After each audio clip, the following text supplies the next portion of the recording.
Dinas Kesehatan Sumatera Selatan meminta rumah sakit rujukan COVID-19 di provinsi ini menambah kapasitas tempat tidur dan tenaga medis untuk percepatan penanganan pasien COVID-19 bergejala sedang hingga berat.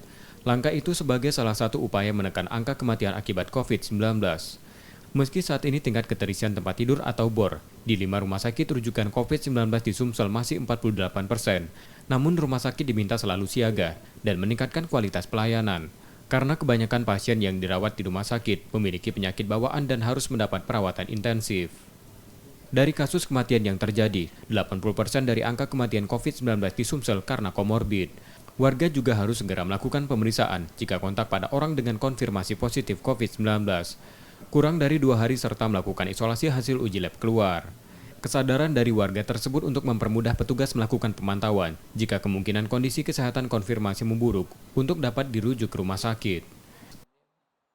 Setiap rumah sakit harus merawat pasien dengan baik, dengan standar yang telah ditentukan.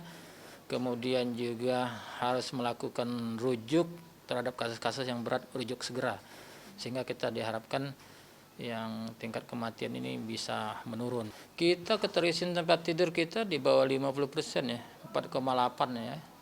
Jadi untuk kapasitas keterisian rumah sakit kita masih rendah, yang mana kalau dikatakan tinggi itu ya paling tidak mendekati atau lebih dari 70%.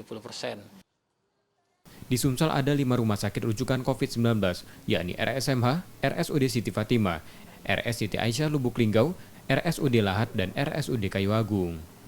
Kelima rumah sakit itu memastikan tingkat keterisian tempat tidur masih aman dan akan terus dilakukan penambahan untuk mengantisipasi lonjakan kasus. Reski Oktora, Muklas Diferensial, Kompas TV, Palembang.